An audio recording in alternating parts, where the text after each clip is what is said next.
सारी पूजा, सारी उपासनाएं, सारे तीर्थाटन, सारे शुभ कर्मों का फल है हमें ब्रह्म क्षोत्रिय सद्गुरुदेव के श्री चरणों में श्रद्धा हो जाए, विश्वास हो जाए, उनके वचनों को सुनने के लिए हमारा हृदय लालायित हो जाए, गुरु के वचनों के अनुसार हम अपने जीवन को ढाल दें।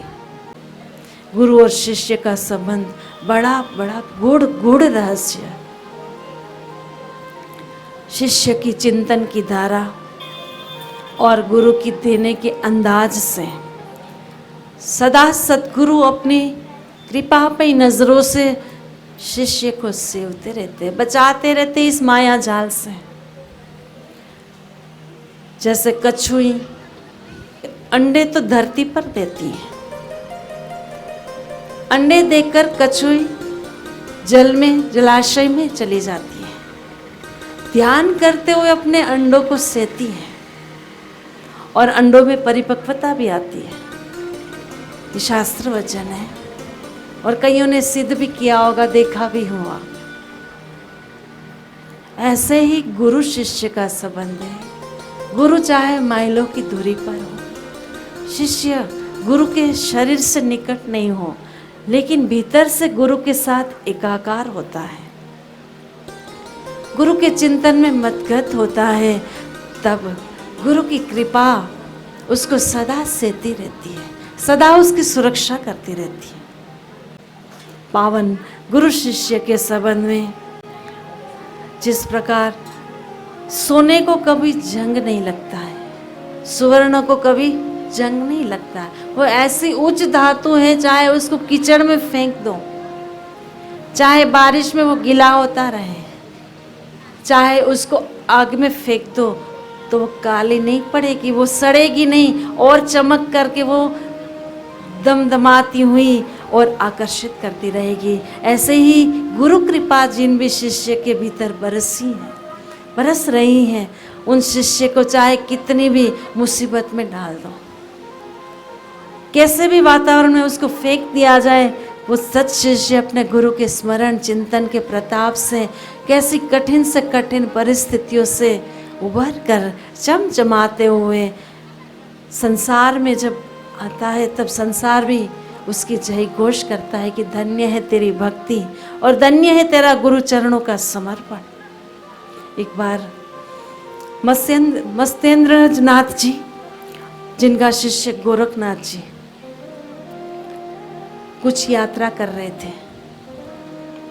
यात्रा लंबी और अति लंबी यात्रा के कारण थोड़ा विराम लिया, एक स्थान पर विश्राम लिया। जैसे ही गुरु ने शिष्य को कहा, यहाँ अच्छी ठंडी छांव है, गोरखनाथ जी ने भी कहा, जी गुरुदेव अच्छी ठंडी छांव है, थोड़ा समय यहीं रुक जाते हैं। ये शिष्य का स्वभाव होता है, चाहे ठंडी छांव नहीं भी हो, लेकिन गुरु कह रहे थे कि यहाँ ठंडी छांव है, तो गोरखनाथ जी भी मत्स्येंद्र नाथ जी से कह रहे थे कि हाँ गुरुदेव ठंडी छांव है।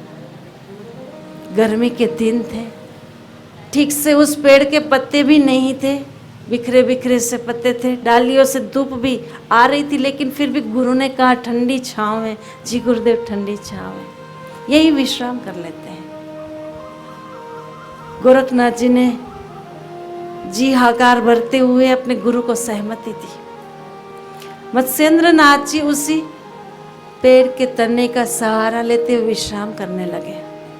विश्राम करने के बाद अपने शिष्य से कह रहे थे, अब थोड़ी भूख लगी है, आप नगर में जाइए, भिक्षा लेकर के आइए। गोरखनाथ जी नगर में जाते हैं। एक ब्राह्मण के घर कुछ प्रसंग था, बड़ी स्वादिष्ट वानगियाँ बनी हुई थी, वेराइटियाँ बनी हुई थी। शिष्य ने भिक्षा पात्र आगे फैलाते हुए श्री नारायण हरि का जय घोष किया। उसी ब्राह्मण परिवार से एक महिला आई, उनके पात्र में उचित वानगियों से, पर्याप्त वानगियों से पात्र भर दिया। जब गोरखनाथ जी भिक्षा पात्र लेकर गुरु के पास आए, मत्स्येंद्र नाथ जी के पास अपना भिक्षा पात्र गुरुदेव के चरणों में अहोभाव से समर्पित कर रहे थे। स्वादिष्ट वानगियां, लंबी यात्रा, शरीर की थकावट, गुरु ने पूरी भिक्षा पात्र से वानगियां खा ली और बड़े स्वादिष्ट बड़े बने हुए थे। आखिरी बड़ा खाते हुए कहते हैं, गोरख आज तो बड़ी स्वादिष्ट भिक्षा लेकर आया है, एक दो बड़े और मिल जाते तो और आनंद आ जाता। गोरखनाथ जी भी थके हुए थे, यात्रा से, लंबी यात्रा से आए हुए थे, लेकिन आज गुरु मत्स्येंद्र नाथ जी कह रहे थे कि एक दो बड़े और मिल जाते हैं। तब गोरखनाथ अपने गुरु को कहते, जी गुरुदेव अभी आया, मैं अभी एक दो बड़े और लेकर के आता हूँ। गोरखनाथ तेज भरी चाल के साथ फिर से उसी घर गए, उस ब्राह्मण परिवार के घर भिक्षा पात्र फैलाते हुए कहा कि माता मुझे और भिक्षा मिल जाए। अब उस ब्राह्मण माता ने देख करके कहा कि अभी तो मैंने आपको पर्याप्त भिक्षा दी थी, जिससे दो व्यक्ति आराम से खा सके, उतनी भिक्षा दी थी। आप साधु है या लोभी? भिक्षा की भी एक मर्यादा होती है। स्वादिष्ट वानगियां देखकर बार बार भिक्षा मांगना साधु का धर्म नहीं है। तब गोरखनाथ विनम्रता के साथ ब्राह्मण महिला से प्रार्थना करने लगे और कहने लगे, माता मेरे गुरु का आदेश है, मेरे गुरु को एक दो बड़े की और भूख है, अगर आप दे देगी तो बड़ा अच्छा होगा। पर फिर वो माता व्यंग कसते हुए कहने लगी, आज के समय में साधुओं का आदर सत्कार वैसे भी घट रहा है और आप ऐसा अनुचित व्यवहार करेंगे तो साधुता की भ्रष्टता हो जाएगी। अच्छा आपको बड़े चाहिए तो थोड़ी देर रुकिए, एक बड़ा जरूर दूंगी, लेकिन उसके बदले में आप मुझे अपनी आंख निकाल कर दे सकते हो क्या?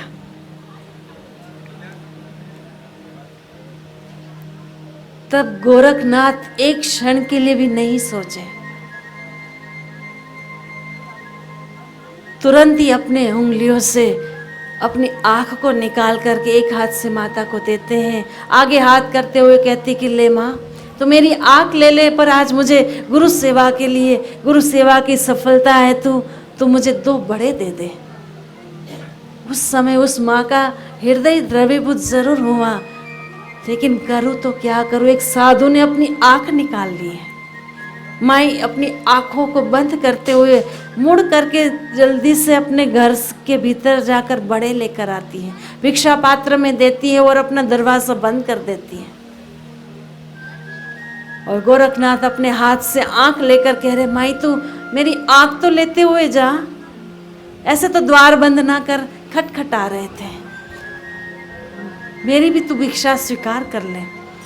तब माई ने द्वार नहीं खोला।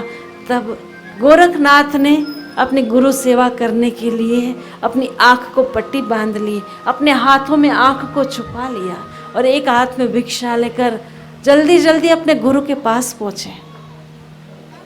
और गुरु के आगे भिक्षा पात्र रखते हुए गुरु जी को कह रहे थे, कोई आवाज में फर्क नहीं था, वही अहोभाव से, सद्भाव से कह रहे थे, गुरु महाराज भिक्षा तैयार है, आप आरोग्य हैं। गुरु को कहाँ भूख थी?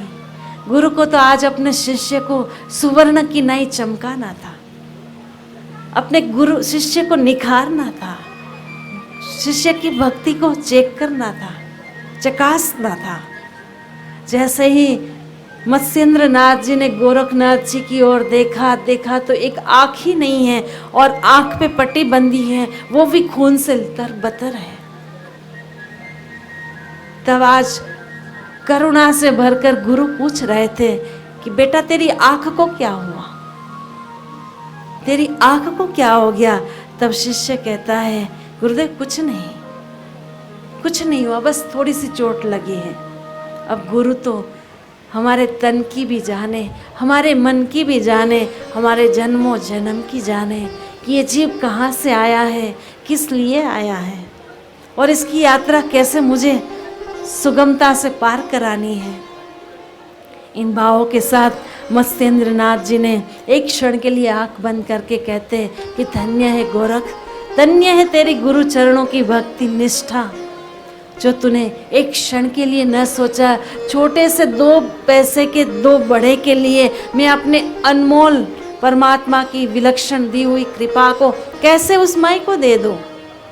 एक क्षण के लिए भी नहीं सोचा गोरखनाथ जी ने और अपने हाथों से अपनी आंख निकालकर उस माता को दे रहे थे।